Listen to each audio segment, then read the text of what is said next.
coming. I know the basketball analytics panel is upstairs being extremely popular, and you chose to come here, which is nice. I don't know, did anybody here see Lance Armstrong interviewed by Oprah Winfrey? And she wanted to know what we all wanted to know, which was, what did you take? How did you get away with it? Why did you do it? What were you thinking? Et cetera, et cetera. And watching it, he didn't really answer a lot of those questions. I was kind of disappointed, but I also felt after a while, I was like, I already know all this stuff. Like, I know what he took. I know how it happened because Daniel went to a lot of trouble here of writing this book where Lance's teammate, Tyler Hamilton, I guess under some pressure to speak under oath on what happened, had resolved to come clean and tell this whole story in very convincing fashion. And having read this, I felt like the whole conversation of PEDs had changed for me, where it went from being a theoretical conversation. I covered the NBA about how should they test and what should people be allowed to take and all these mysterious questions that have been discussed at this conference in the past. I was like, he knows about this stuff. He's been covering it for years. He's been in the Alps with Michele Ferrari and Lance Armstrong as they do their elite training. So let's hear from him. So thanks for coming, Daniel. I appreciate it. You bet, Henry. My pleasure. How did you convince Tyler Hamilton to tell you all these secrets? Well, first, thanks for having me. I really appreciate it. And there's a word that everybody should probably get familiar with if they're going to be part of this discussion, and it's paniagua. It's Spanish for bread and water, and cyclists use that to explain when they're riding clean. So before this conversation started, I think Henry and I decided to do it paniagua. We would not, but since it's the end of the day, we've changed our mind a little bit. We're not entirely paniagua, but no, this story, I guess for me, it started back in 2003 when I had a conversation with an editor who was interested in a big mystery, which is how does Lance do it? Who is he really? And I moved to Spain with my family and my son, actually, who's sitting here when he was just much smaller than he is now. He was about 8. And we moved over there for a year to a small town called Girona in Spain, northern Spain, where Lance and a lot of the other American cyclists lived. And it was sort of like spending a year with a dugout seat at Yankee Stadium. Really good view of the game.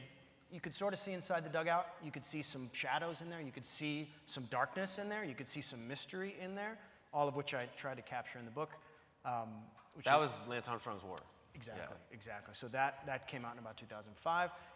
And then in about 2010, this federal investigation began. The same guys who investigated Balco, a guy named Jeff Nowitzki and a guy named Doug Miller, started looking into cycling.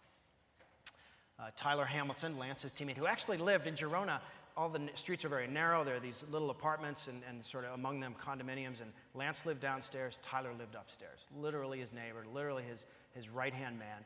Comes clean to the federal investigators. And then he and I began this conversation. And when it was a unique opportunity because I think in sports as a journalist, we often are looking at things from the press box. We're often looking at things from the front row. We can often sense shadows, but it's not often that you get somebody to, as Tyler said the night we first met, he said, I'm going to go like this. I'm going to show you everything. Was he wearing pants? He was wearing, thankfully, he was. And and for the next 2 years, we went on sort of a journey going over this material and going into his life and seeing exactly what happened. And from a distance, it looked sort of dark.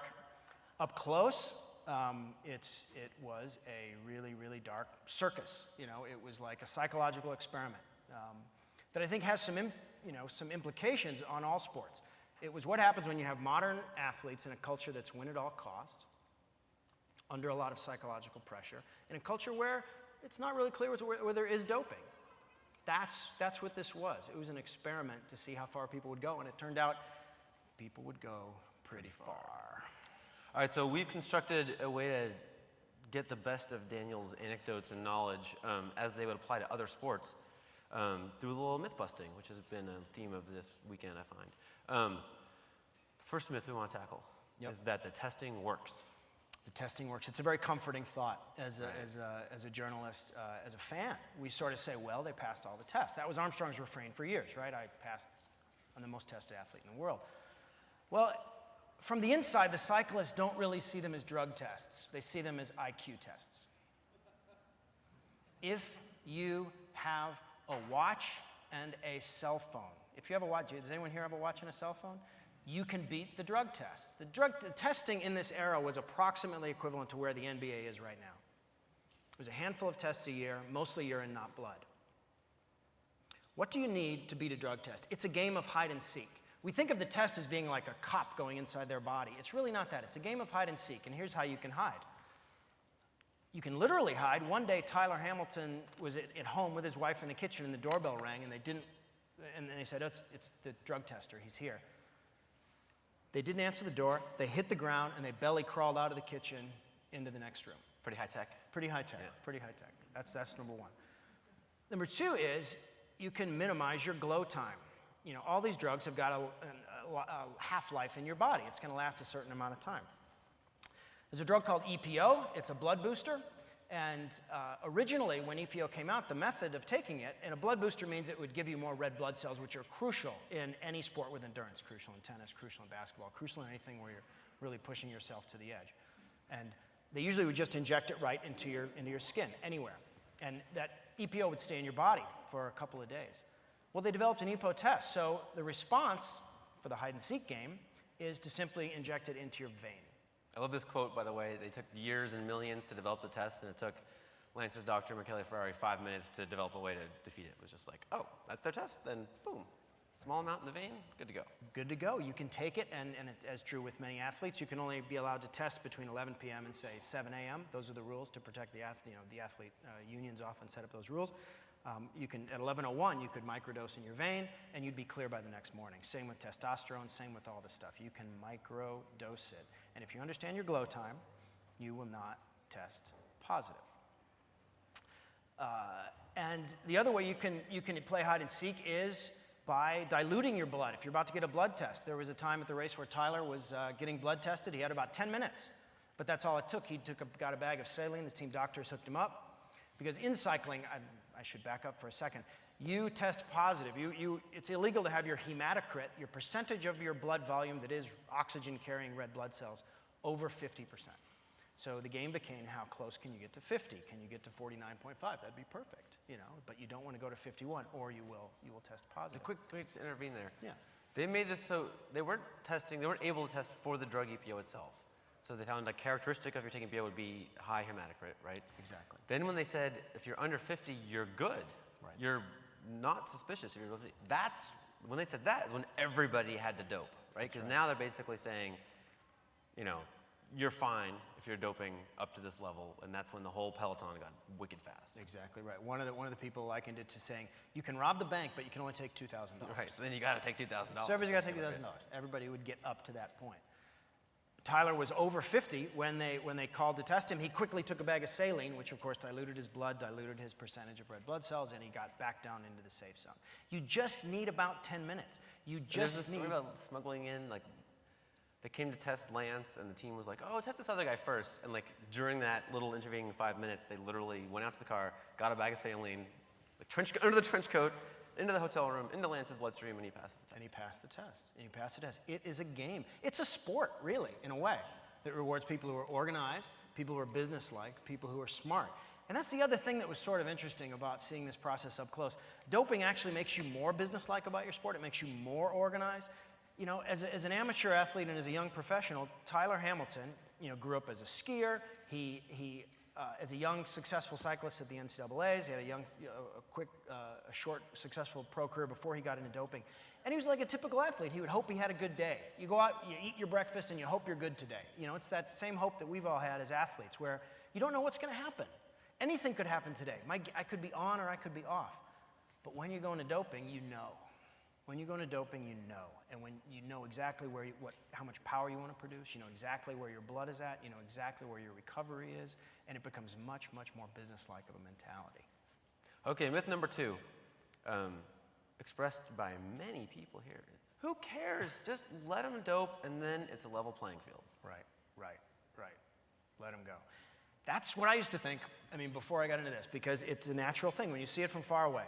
From far away, you see this sort of circus going on. It's, oh, God dang it, it's kind of depressing. Let them all do it. You know, morally, it's sort of a real gray area. Why not? And it does make sense from a distance, but up close, it stops making sense for two reasons. Doping hugely distorts the playing field. It turns athletic competition into a chess game of who has the most connections, who can take the most risk, and who has the most money. Those three things. Connections. Why did Armstrong succeed? He signed up Michele Ferrari, who's this very entertaining, very intelligent Italian doctor, to be his exclusive doctor at the Tour de France. That relationship made a huge difference, And he signed him up to an exclusive contract. He was not allowed to work with anybody else. Connections. Risk tolerance. Who is willing to take the risk to do this? This is scary stuff, to actually take on a bag of your own blood in a bus during a race. There were many cyclists who testified to having sort of panic attacks doing this stuff. You know that if you get busted, your career is kind of over. The reputation of your family is ruined. And the people that you know and work with might well lose their jobs. So it is a gambler's game. To be able to have that kind of risk tolerance, to take those risks, is not something that's necessarily even. And it's distorted because of money. Who has the most money can get the best stuff. It's an arms race. Armstrong had the most money. One of the first things that happened to Tyler when he sort of crossed over and got into doping was they finished a race. It was on Mount Ventoux. Any of you know it's a big, famous mountain. Tyler happened to win the race. Back at the hotel afterwards, Lance said, tomorrow we're going to Spain. We're going to take my private jet to Spain, and we're going to do a transfusion. We're going to take out a bag of blood, and we're going to put it in a fridge for you during the upcoming Tour de France. Not everybody had a private jet. Not everybody had the doctor. Lance was able to use all of these resources to create a really sophisticated, successful program. So you're saying if everybody had a private jet, we should just let them all dope? We should let them all dope, exactly. That's a level playing field. That's a level playing field. But the other thing is that it also distorts the playing field because not everybody responds the same to the drugs. Not everybody responds the same to testosterone, to HGH. And a great example, actually, is with EPO, because with this 50% rule that I described, what happened when they established that 50% rule, which says nobody can start a race if their hematocrit is over 50%? Well, the teams began looking for guys who had naturally low hematocrit. If your hematocrit is 35, they love you because they know they can add enough EPO to get you up to 50, and your performance will improve a lot compared to the guy whose natural hematocrit might be 48. So they're both starting as good pro racers right Exactly. now. It's just like, how much better can they get? How much better, how much Frankenstein can we create here? And with a guy like Tyler, whose natural hematocrit was low, they could actually improve him quite a bit, so he became very attractive. There was a fellow racer, a guy named Marty Jemison. He was a U.S. national champion. He was every bit as good as Tyler in many ways. He beat Lance in some races. His natural hematocrit, unfortunately for him, was 48. They couldn't improve him. They didn't even sign him to the Tour de France team. He was out of the sport in a few years. So what you're doing then is basically creating a whole playing field and weighting it according to who can respond to this drug we invented. Not who has the best tactics, not who works the hardest, not who trains the smartest. So to say that it's somehow a level playing field, again, it looks like it makes sense from a distance, but as you get closer and you see how it seriously distorts according to access, money, risk, and to biological response, it stops making sense. It's a game. It's definitely a game, you know, and Lance was really good at this game of having the best doctor and making the best plan and getting the best stuff and creating the best teammates who had the naturally low hematocrit to push him along in the Tour. But I don't think it's a game that we would recognize as sport. You know, the reason we go to sport and not to World Wrestling Federation is because we believe that these things like tactics and discipline and training and rules count. How much does it cost to be a good doper? Tyler, well, it was sort of interesting. I mean, it was around $100,000 toward the tail of his career. It was more each year. You know, it was a bit of an arms race. Right.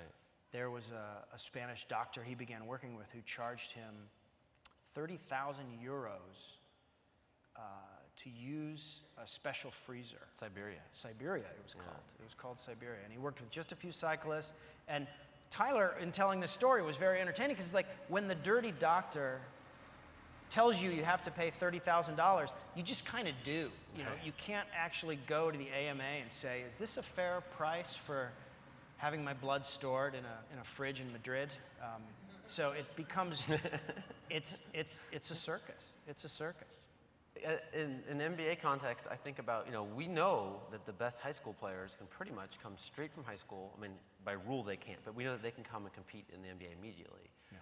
But should players be allowed to dope, then that $100,000 a year makes them much better, and now your guy from high school, unless he's getting some weird source of money in high school, can no longer just join on hard work and skill, right? Like he's got to find somebody to sponsor him so he can get up to NBA level, blood levels, etc. Right.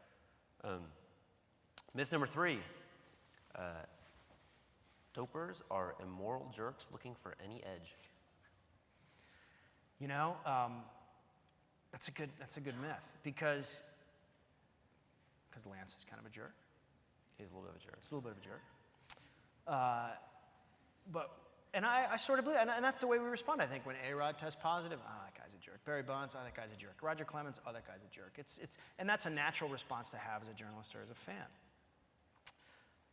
But when looking closer at it, it doesn't hold up. It's not the case. And I guess Tyler's story is a nice way to look at that. Like a lot of cyclists, he came into the sport. Nobody wants to dope. Nobody wants to dope. It's not fun. It's not rewarding. It's dark. It twists your self-image. It's psychologically very strange and difficult. Most guys don't start to dope in the sport of cycling for 1,000 days. It usually happens, not always, but almost always, during the 3rd year. And the sequence goes sort of like this. First year, you're brand new in the sport. You're excited to be there. You're sort of hopeful. You're naive. Second year, you're kind of starting to see these patterns. People are whispering. There's bags being handed mysteriously on the team bus. You start to realize what's up. 3rd year, you either go home or you join in. So 1,000 days. Psychologically, you have to picture that. Picture 1,000 days going to work, whatever work you do, and the people around you are succeeding, and you're not succeeding like you thought you would. And they're doing something that you can't quite understand what it is. Maybe they're all taking a pill at lunchtime. And you see them do that, and you see them do that. And even the most moral, upstanding person can resist that for a while. You can resist that for a while. You can resist that for 100 days, for 200 days. But after a while, most of us would do it. And that sounds strange to hear, but most of us would do it. And the reason is that psychologically, we cheat. We feel noble when we cheat because we're evening things out. We're leveling the playing field. And that was the logic that happened to Tyler. After 1,000 days, he was in a 3-day race. He was out of energy. He was done. He was cooked. These guys go so hard, and in the middle of this race, he had nothing left. And this doctor came to him, this doctor named Pedro Celaya, who I've met him. He's like your nicest uncle. He's a really warm, loving, funny, engaging human being. And he said, look, Tyler. No, first he said, how are you, Tyler? How are you? You're very good, Henry, aren't you? Right. I always remember that part. How are you? How are you? Look at sit on his bed. How are you? Tyler's like, I'm empty. I got nothing. He goes, oh, Tyler, you need to do.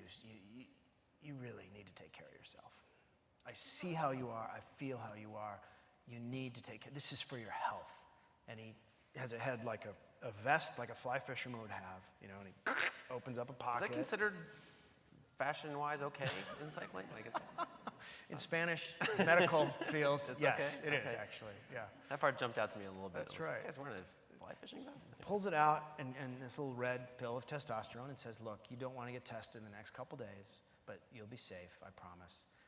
And this is for your health. And Tyler hesitated, but after it's been 1,000 days of watching these guys do it, and he didn't hesitate. He took it, and he felt really good, felt much better, was able to do well the next day.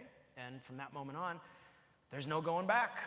There's only going forward. And so that, when you cross the threshold psychologically, you are in.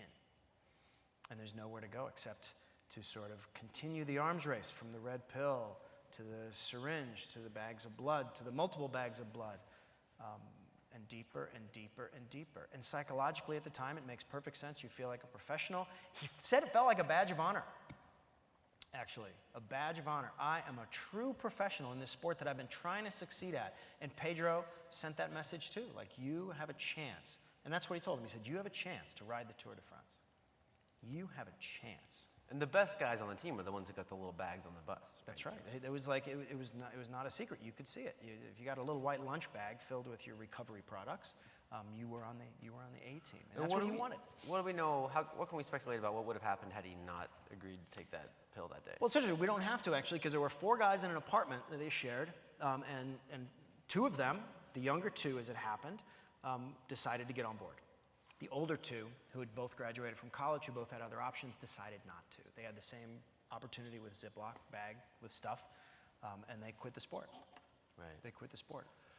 And there were a couple. I always wonder, like, if athletes are clean, why don't they just stand on some soapbox and say, "Hey, I'm clean. You know, these jerks might be doping, but I'm not." I feel like that's what I would do because I'm, subtle like that. Right. But a couple guys kind of did that, and Right.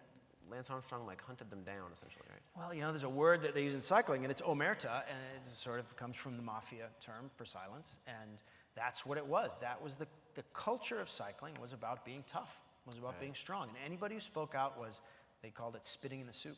You're spitting in the soup. Yuck. And so there was a guy, anybody who talked was sort of forced out of the sport. And Dave Miller wrote a book about the same period with mostly the same recipe of drugs. He's another professional cyclist, and he found, again, Tyler kind of said the same thing. He was just begging for someone to stop them, right? Like he wanted to win. Right. He wanted to be able to, he's a super competitive guy, has a career at stake, and he doped up to the level he had to be able to compete. But he would have loved to have had that be way further back. You know who hates it even more are the wives. Why are we doing this? They get co-opted into this too because you are trying to hide things. You're helping belly crawl out of the kitchen when they ring the bell. They know everything. And especially in Lance's case where he kept a medical refrigerator in his closet in Girona, and it was for keeping bags of blood. So the wives, everyone, many people that I've talked to said, God, I wish they had better testing. Right. I wish they had better. I wish they didn't have to do this. It'd be better for you. Right, interesting. All right, myth 4 is that performance-enhancing drugs are safe. They're safe. There's a certain amount of truth to that one because when things get sort of normalized and doctors figure it out, they are fairly safe. But there is a part of the curve where they're not safe, and that's when something's being adopted for the first time. And it happened last in cycling in the late 80s when the drug EPO came on the market. This is the stuff that gives you more red blood cells. Well, if you take too much of it, your blood becomes really thick and syrupy, and your heart cannot pump it. And so there were guys in the 80s, there were about 18 cyclists, mostly in Belgium and France, who died. And they died in their sleep when their hearts slowed down and could not pump the blood. So cyclists, being the tough guys that they are, solved this. They would set alarms for the middle of the night so that they could do jumping jacks and get their heart rates up, or ride on their rollers to get their heart rates up. What people are willing to do to keep their livelihood going, to keep their job, to keep their sense of identity, to stay in the culture that they want to stay in is endless. And that's what cycling gives us a vivid glimpse of how far people are willing to go. So those early adopters take a lot of risk. There were cyclists that we tell the story in the book. There was an experimental drug called perfluorocarbon, which is sort of a hemoglobin replacement. It would give you more oxygen. And there were guys that took that and got horribly sick and ended up in the emergency room and nearly died. And when you're talking about transfusing big bags of blood, which they were during this tour, during this era, that's also risky, as Tyler found out in the 2004 tour, which he and others, he sort of mysteriously lost power. He all of a sudden became very weak and had to drop out of the race. Well, as he told me, what happened was that he got a bad bag of blood. The blood had been inappropriately stored, or maybe the power had gone out in the fridge where they had kept it. Something had happened. And when he transfused this bag, the blood cells were dead. And he got a high fever. He got incredibly sick. And Peed blood several times? he peed blood, and most doctors have gone back and said, you're really lucky to have survived, taking on a pint. And he was unwilling to seek any medical help that night because he was in a predicament, right? He didn't even tell his wife? He didn't tell his wife. He didn't tell his wife. He said, I have a little bit of a headache. That's a great way to die, I would think. Right. No. Right. It's so on the edges where this stuff, where the arms race happens, it is not safe.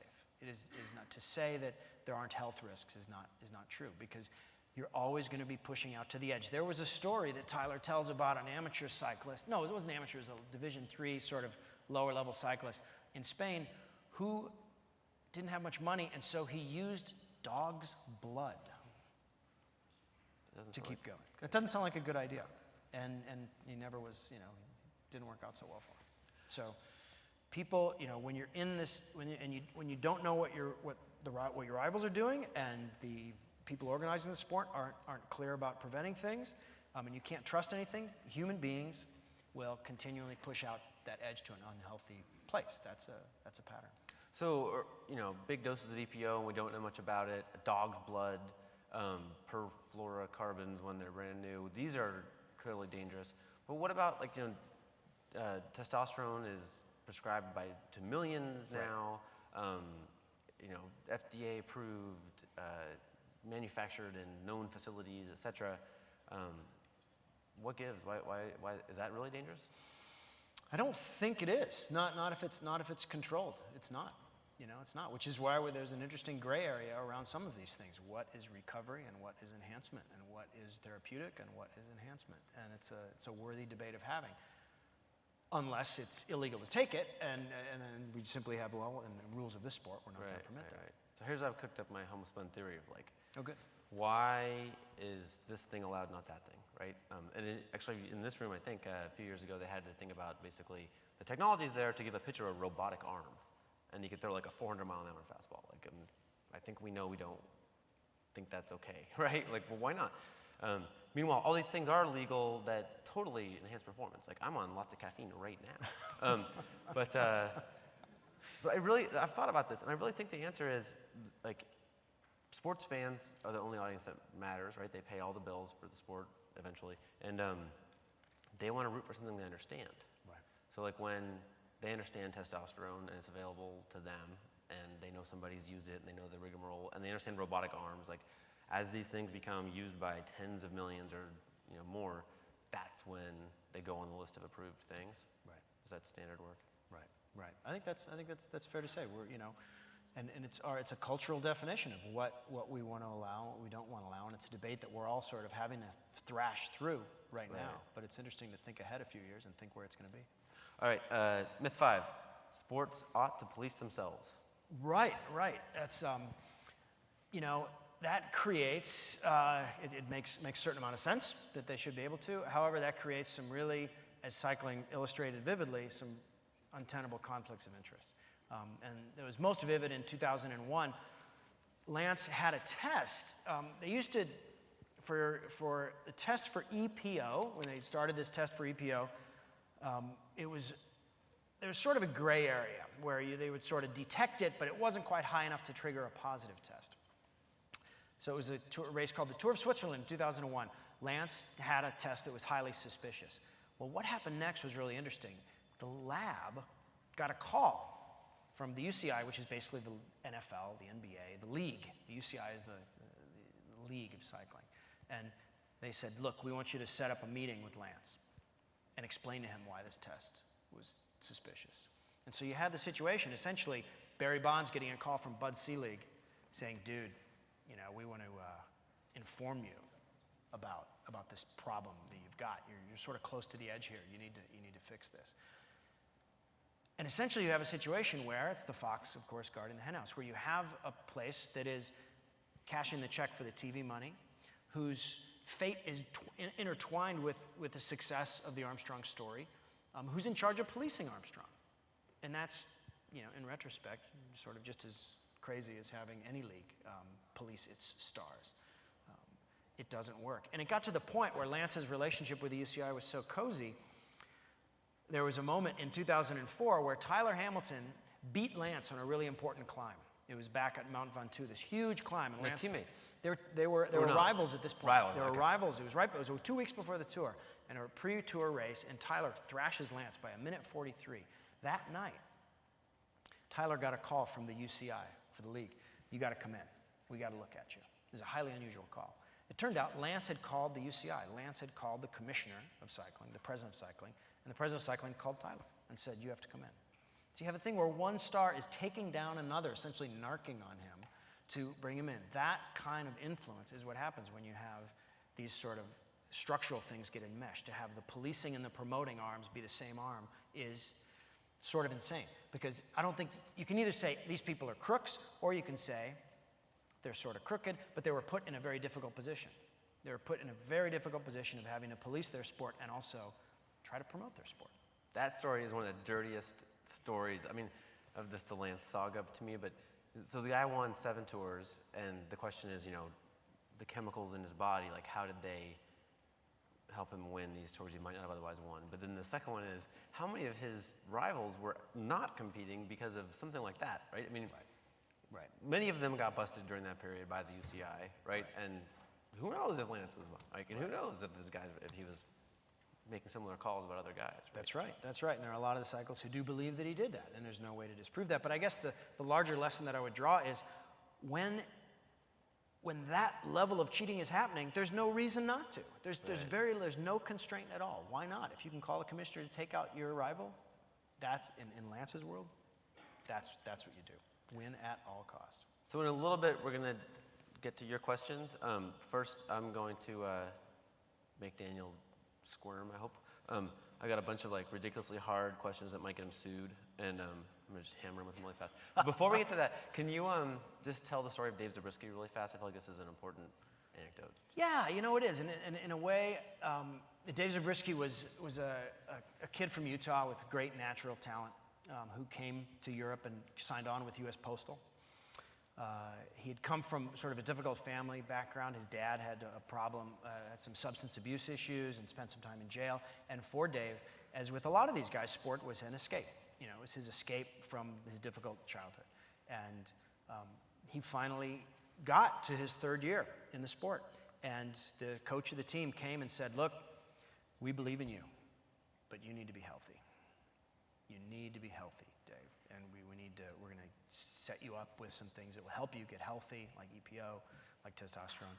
And it sort of destroyed Dave. I mean, he went back after that meeting and cried and sort of had an emotional breakdown, because this was, he's a decent human being. He's put into this toxic culture, and ultimately he did decide to join, to cross over. And he competed, and he did quite well. He won a stage of the tour. It's the personal cost of this culture is very, very high. All of these guys have issues with depression, and it's not a coincidence. It's very difficult to go through what they went through and make those choices that they made. And as a journalist, from a distance, you sort of blame them, but the closer you get, the more you realize, there but for the grace of God go I. I'm glad I didn't become a cyclist, because it would have been hard not to do what they've done and end up where they've ended up. They're all depressed?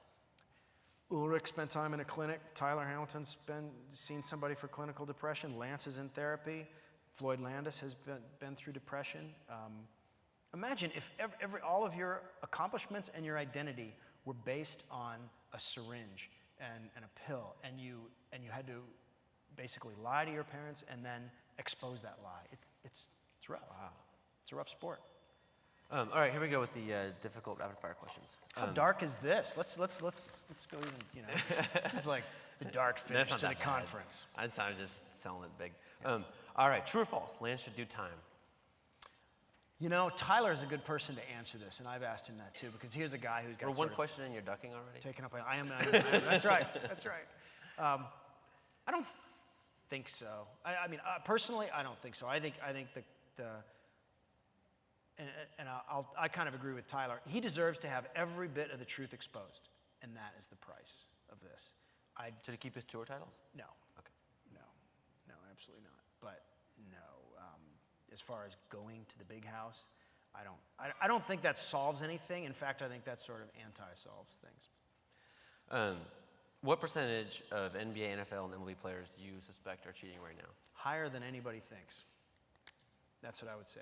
If you were in that position, and it's interesting, it's often not the guys at the, it's the sort of fork in the road moments. There was an interesting piece in Sports Illustrated where they had different minor leaguers talking, and one of them chose not to, and one of them chose to, and the one that chose to added 10 miles an hour to his fastball, and he He ended up pitching for the Yankees. Went from 86 to 96 miles an hour on his fastball. This stuff works. It works really well.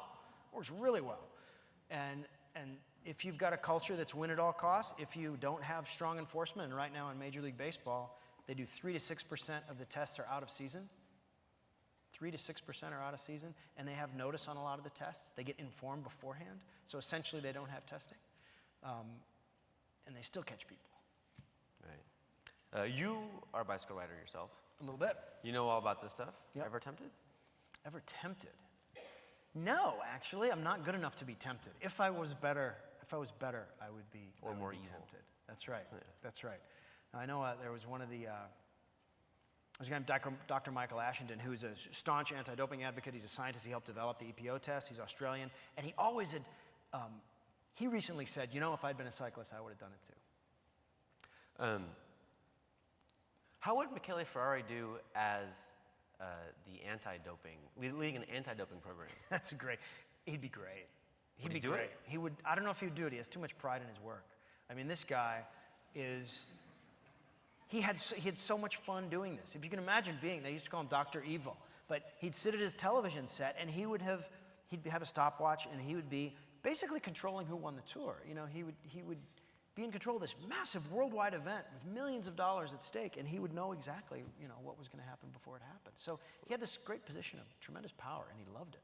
There's one story where Lance, I'm going to mess up all this, but important tour day, and Marco Pantani just takes off like a maniac. Lance is on a radio, and he's worried about losing the tour to Marco Pantani. And he basically is like, you gotta call Ferrari right now and find out if he can keep that up. That's right. And he called him. Ferrari can do math and tell you. They called him. Ferrari's at his television back in Italy, and Pantani's up the road, and Lance yells to his team director, Johan Bernal, call Ferrari. And they called Ferrari, and they said, can Pantani keep up this pace? And Ferrari said, no, he's going to blow up. And Ferrari was right. He was right. Ferrari was right. It's crazy how much he knows. I think people in sports know this Jeff Nowitzki character, and he's the bald, obsessive weirdo. Is that your experience of him? No, he's kind of a dude, actually. Yeah. He's got this. He looks like Lex Luthor. He's 6 foot. Not a bad look. It's a good look, actually. He's really handsome. He's 6'6", and when he interviews, so he's the sort of Wyatt Earp who's gone after these guys, right, for truth and justice, and he's done a lot of very impressive work in uncovering this network.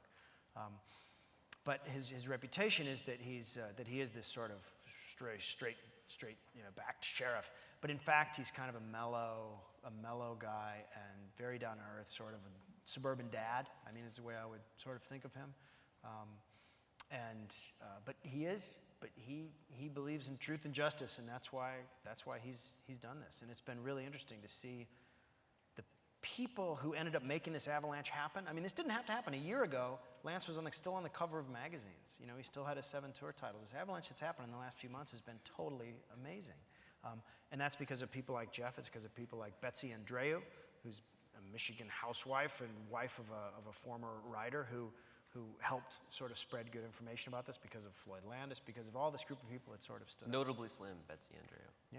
Yeah, Right. Right.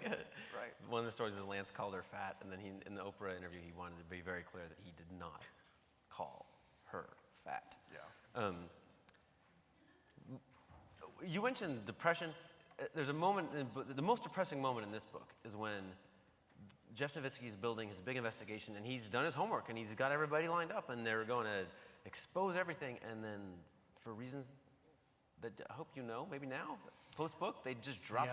No, I wish I knew. They just dropped the investigation on Yeah. Super Bowl Friday, which is the best time. If you ever have bad news in your life, release it on Super Bowl Friday, because no one will pay attention to it, right? Especially if you're not a public figure at all. 3:30 on Super Bowl Friday, and that's when they dropped the investigation with a 2-sentence statement saying we just no longer believe that this is worth pursuing, with no real explanation. And that came out of the U.S. Attorney's Office in Southern California. There is talk now that investigation is being revived, and that there are going to be federal criminal charges brought for witness intimidation and for, I think, fraud. And there's Lance went to a great trouble to network with power brokers, right? And the idea is that he pulled a string somehow. that's sort of the feeling from a distance, but of course you can't Right. really know. I mean, the fact is the government has done kind of a bad job of prosecuting these cases, as the Clemens and Bonds case showed. Everyone is trying to figure out how to navigate this, and it's been, frankly, pretty clumsy, Right. so far. They swung and missed on both of those. Do you believe Lance Armstrong had Tyler Hamilton's phones and computers tapped? Tyler is absolutely convinced that he did, and there were definitely some sort of odd things that happened around that, and there were a lot of stories. As a journalist, I never saw any super concrete proof of that, but there was definitely some strange goings on. Are you really done writing about Lance? Yes. Said that. Yes. Sure. Yes. I think you're coming back. All right, quickly before your questions, how should this go? Like, what should the NFL and NBA and MLB learn from this? Like, what would a good program look like? It's being developed. It would have sort of three elements, I think. One would be something called a biopassport, where you stop playing hide and seek with specific drugs and you just measure the overall values. Like, I measure where your hematocrit is at, and where your stable values are. And if those values change, you're not allowed to race. I'm not saying you're doping. I'm just saying your values are out of whack. So that is a better model for detecting abuse of drugs, because there will always be something that someone can't catch. There'll always be an arms race. There'll always be some way to do it. But with a biopassport, which FIFA is going to use for the 2014 World Cup, that's a model that can work. So biopassport plus true independence between the policing and the promoting, an independent agency that is connected to the legal and law enforcement community, that is in charge of doing genuine 24 hours out of competition tests. Who's that body? Like, if is the NFL not going to let just anybody test all their players, right? Well, they could let USADA do it. That's what some people do, or they could pay someone to do it. But you'd have to have true independence to really, as a fan, to really believe what we're seeing. And until then, we have to just worry. I think Bill Simmons wrote a great column about that. I think we're sort of at a moment, where you sort of can no longer not talk about this stuff. It is part of the reality, and the conversation to have is not to villainize, or as Jeff Nowitzki once said, evilize. He said, I don't want to evilize. That's kind of a dude thing to say. I don't want to evilize these guys. But to have a conversation about culture, to have a conversation about how to create a culture that's totally transparent, where we can trust what we see on the field.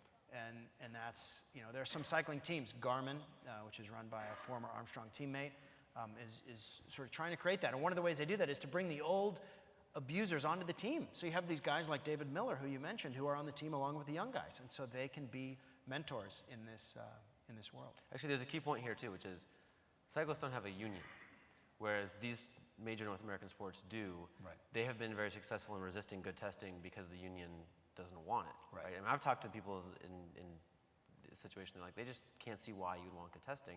I would say, read this book, Right. and tell me if you want to represent Dave Zabriskie, Right. or Lance Armstrong, right? Like, clean athletes would want the union to get them tested, That's right. right? That's right, and that's sort of tipping. And as soon as the union realizes that they have a lot more to lose by letting this, current state of affairs continue, sooner Right. that might happen.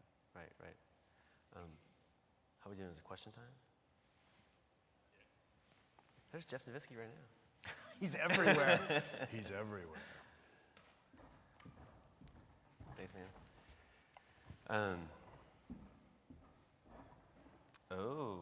Somebody can count better than me, apparently. You mentioned 3 things that need to happen to fix the sport. What was the third, which was not mentioned? True 24-hour out-of-competition testing. So Right. true 24-hour separation of church and state, and biopassport. Right. Biopassport is used now in the Tour, In cycling, yep. and they got slower.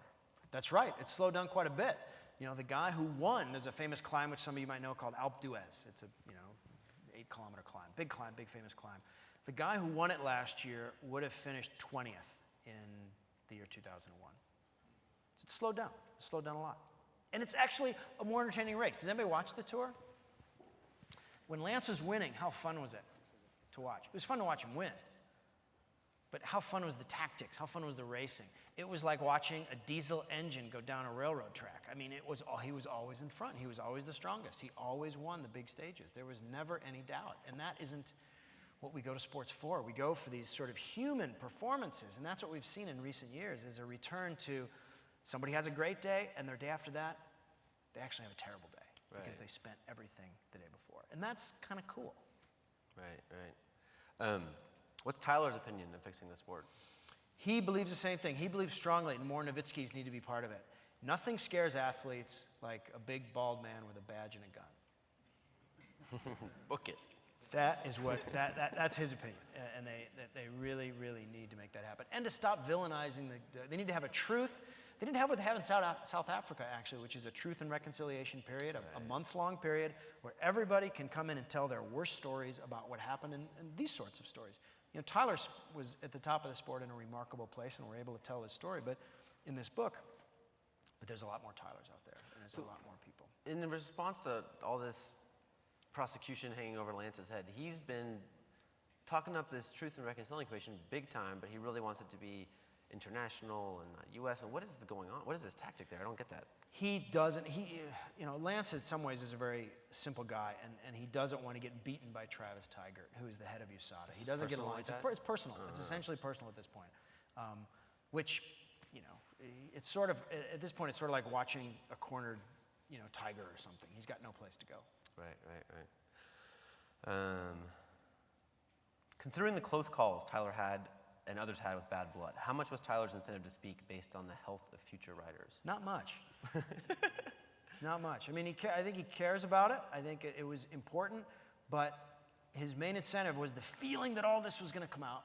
All this was going to come out. He wanted to get his story for the record. He wanted to use this pulpit at this moment to just tell the truth. And actually, that felt really good. Psychologically, the interesting part of that is how happy he became.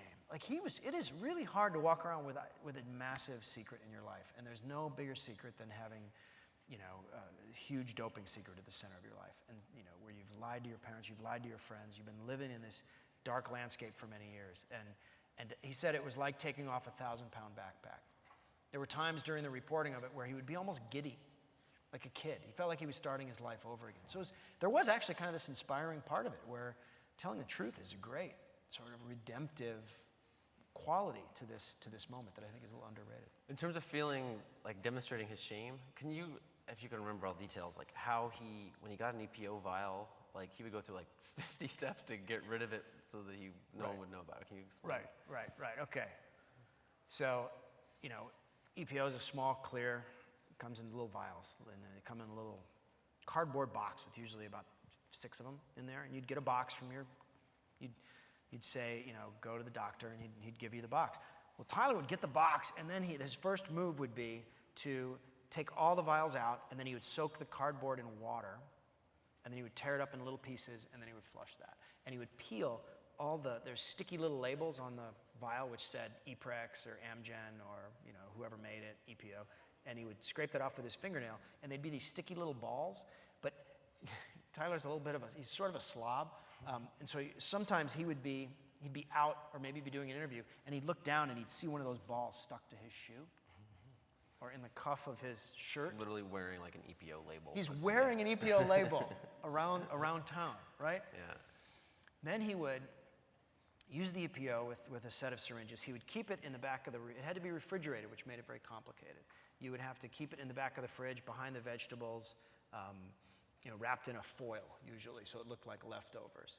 If he had to leave town, or if he had guests in his house, he would put it in a thermos and hide it under his bed so they didn't accidentally blunder into it.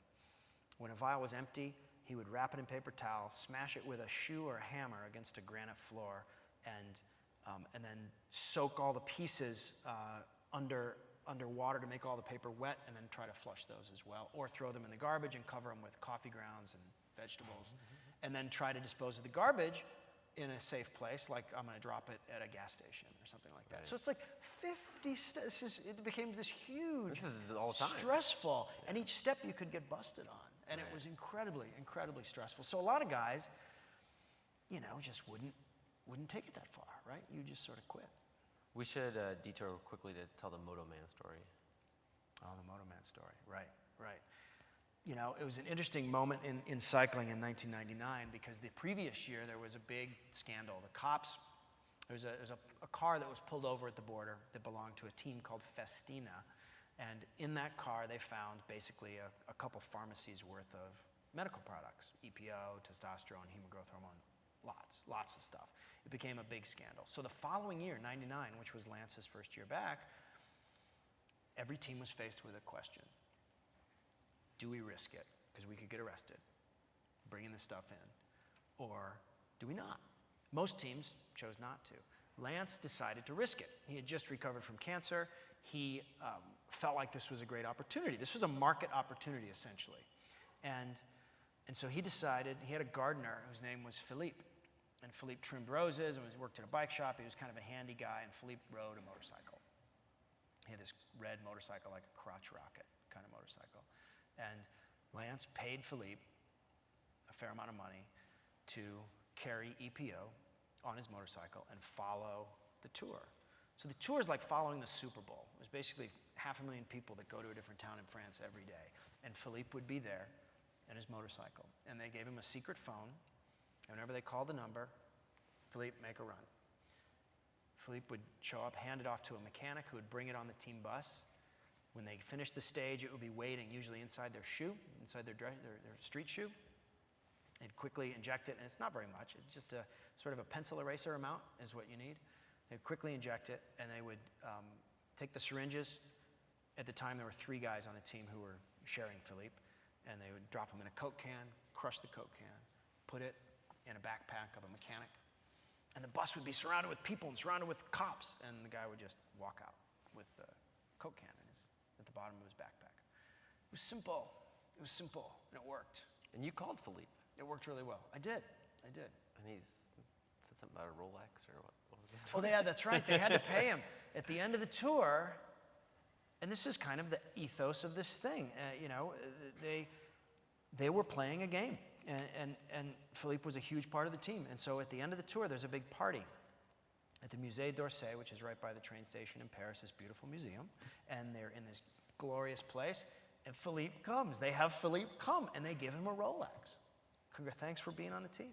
You know, that's the culture. And Philippe was he still owns a bike shop in Nice. And you called and said, did you get a Rolex or whatever? And I called and talked to him, and he issued what I would call sort of an unconvincing denial. And Armstrong has since confirmed to Oprah that incident did in fact happen. It's Tyler's theory that Philippe is in fact still sort of proud. I mean, think about it from Philippe's point of view. You're just a dude. Like, you just own a bike shop. You just determined the result of the Tour de France. this is a very different definition of dude than you were using it for Jeff Novitzky, though. Right, exactly. What is the psychological impact of these pro-dopers on amateur cyclists? I think it's big. I think it's when you look up at the top of the sport and you see people doing things, and not getting caught, and actually having cheating rewarded, you know, as it was in the sport for many years, that cheaters were rewarded and celebrated. There's been a series of sort of jaw-dropping positives in the amateur ranks. You know, 45-year-old people who placed 20th in a race, you know, they're not even that, you know, they're not that great, but they're doping because the psychology is always the same. You feel like you're leveling the playing field. It feels noble, and people resist it for a while, but we're all susceptible to that same pattern of thinking. Some of your colleagues at Outside Magazine wrote about basically trying it. That's right. Stuart Stevens, who actually managed Romney's campaign. Oh, no way. Yes. Stuart Stevens is a political advisor. He's also an endurance athlete. He decided to try, and he's a sort of an intense endurance athlete. He did a race called, I think it's about a 400-mile race. He's a very good cyclist. And he tried EPO, and he tried testosterone, and he tried a few other things, and he said it was incredible. And he wrote about it very vividly. He wrote about how he was finally way in front of guys he had never been in front of before. The stuff really worked. Was it hard for him to find that stuff? No. I just saw a figure that the amount of EPO produced in the country, 30% can be accounted for by therapeutic use. Come on. Right? So 70%. non-therapeutic. This is what always gets me. If you were trying to really stop this, you would start at the top of the supply chain, right? Like Right. somebody, so Dr. Fuentes in Madrid, right? Yes. Supplying tons of drugs to athletes from all kinds of sports. Some drug rep knows there's a lot of, I got a friend who's a pharma salesman. He knows when drug doctors are using lots of whatever because Right. that's how he makes his money, right? Right. There's somebody walking around there who just knew the whole time. That's right. That's right. All right, last one. Is the level playing field not a myth even without doping? I.e., all the postal service resources, bikes, training team also create advantages that are not against the rules. They do, yeah. They definitely create advantages. I mean, there is really no level playing field. There are, there are always going to be advantages based on money, based on resources, based on organization. The question we have as a culture is, should those be based on doping? Should those be based on connections? Should those be based on just simply having better information than the next guy about doping products? And should those be based on doing things that are illegal? It's illegal to transport blood. It's illegal to move these products. I think we're all comfortable with the idea of different amount of resources, different amount of training, different amount of expertise. But the question is, are we comfortable with doping being the main factor there? Right. Daniel Cole, thank you very much. Thanks, Henry. Yeah.